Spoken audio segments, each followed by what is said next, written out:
The village of Karnataka awoke with the first rays of the sun. The cows, gently stirred by the morning light, prepared to head for the meadows. Kalinga, the cowherd, gathered the cows and led them toward the hill, his staff in hand. The herd moved slowly, the sound of their bells filling the air. The cows arrived at the meadow, a wide expanse of green grass where they could graze peacefully. The air was fresh, and the sun warmed their backs. Beyond the meadow lay a dense forest, dark and foreboding, where wild creatures roamed. In the forest lived an old tiger named Arbuta. Once strong and fearsome, he had grown weak with age and had not eaten in days. Arbuta watched the cows grazing in the meadow. His hunger surged as he imagined the feast they could provide. As the day came to an end, Kalinga signaled the cows to gather. The sun began to sink behind the hills. Just as the cows passed the boulder, Arbuta sprang out with a terrifying roar, scattering the herd. Among the fleeing cows, one lagged behind, Punyakoti, the gentlest and most beautiful cow of the herd. Arbuta pounced on Punyakoti. She stood frozen as the tiger prepared to strike. "Tiger, do not kill me just yet," Punyakoti pleaded. "Let me return to my calf to feed him one last time. I promise I will come back." Arbuta hesitated. He had never heard such a request before, and couldn't believe anyone would willingly return to face death. Moved by her plea, the tiger finally relented. "Go, but if you do not return, I will destroy your village," he warned.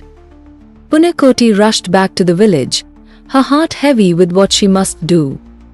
In the village, Punyakoti's calf stood alone, anxious as he waited for his mother's return. The calf ran to Punyakoti as soon as he saw her, trembling with relief as he nuzzled her. Punyakoti gently fed her calf, knowing this would be the last time.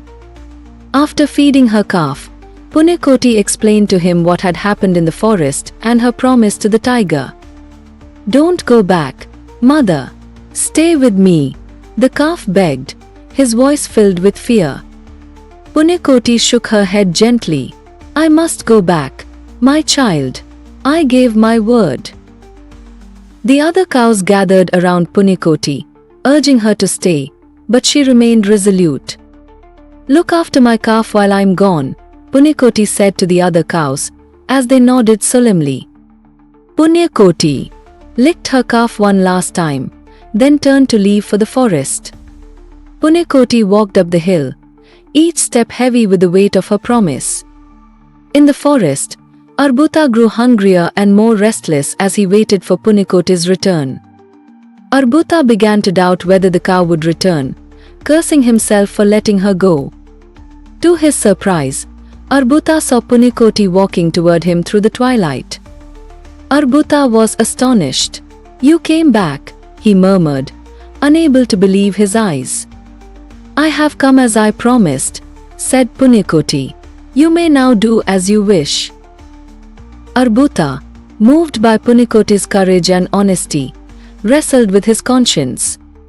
"I cannot eat you," Arbuta finally said. "I would rather starve than harm someone as noble as you." With a last look at Punyakoti, Arbuta turned and disappeared into the depths of the forest. Punyakoti sighed in relief but wasted no time. She turned back toward the village. Back in the village, Punyakoti's calf waited anxiously until he saw his mother returning from the hill. The calf rushed to his mother, his heart bursting with joy as they were reunited. The other cows gathered around, welcoming Punyakoti back with joy and relief. The villagers, hearing of Punyakoti's bravery and honor, admired her deeply and retold her story for generations. Punyakoti and her calf lived in peace, their bond stronger than ever, knowing they had been blessed with a second chance. Arbuta, though still hungry, never returned to bother the village. He lived out his days in solitude, reflecting on the cow's goodness. And so, Punyakoti's tale became a legend in the village, a story of truth and honor passed down through the generations.